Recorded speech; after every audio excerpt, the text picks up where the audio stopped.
Hello, class.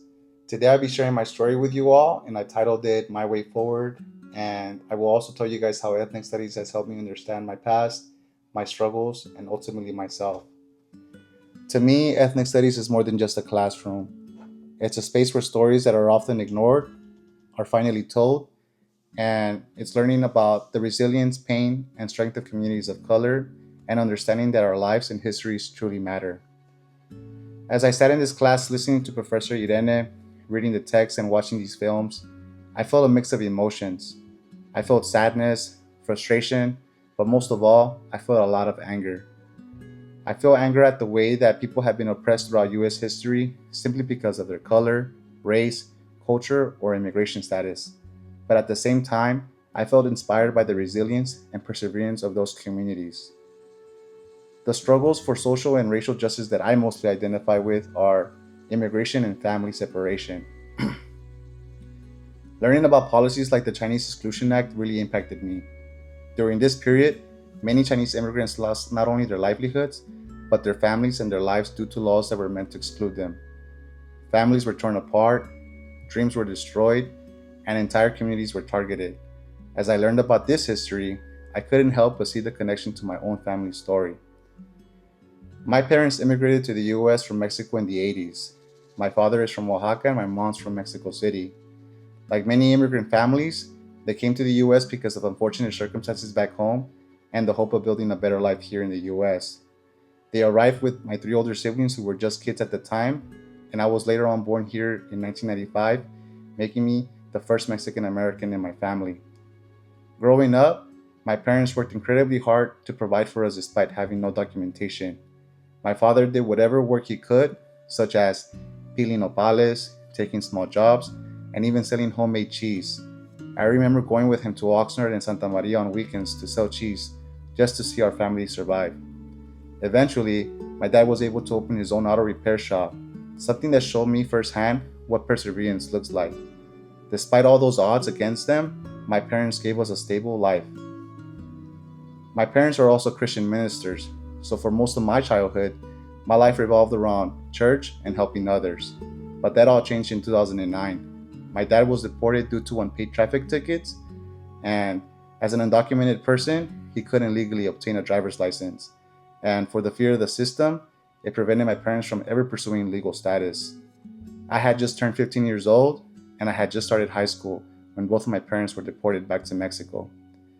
Before leaving, my dad gave me a choice. I could either stay in Mexico with them or return to the US to finish my education. But me, being young and naive, I chose to come back to the US thinking life would be easier without my parents telling me what to do. But reality hit fast. Living with my older brothers who were just in their 20s, my life changed overnight.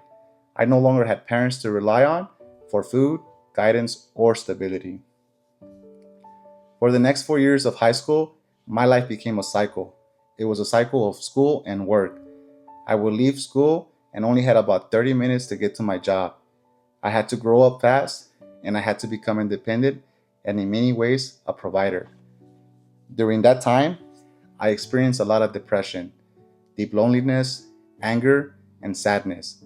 By the time I turned 18, I felt lost and unsure of my worth.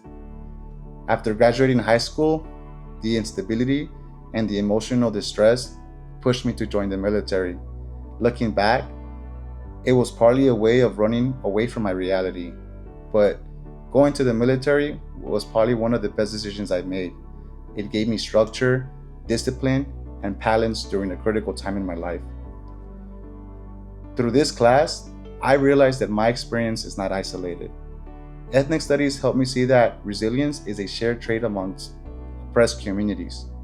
Every group we studied, Black, Indigenous, Asian, Latin, has faced injustice, yet they continue to fight forward. While prejudice still exists today, we are living in a time where progress has been made because of those who came before us. Ethnic studies taught me that knowing your history helps you understand your worth. It reminded me that my life, my struggles, and my story means something. Growing up in South Central Los Angeles surrounded by violence and temptation, it would have been very easy to make a different choice. But With the guidance of my parents, far away, my siblings, and later the military, I found some sense and my identity and self worth. I've also seen racism firsthand outside of California, and instead of shrinking myself, it motivated me to represent my culture with pride.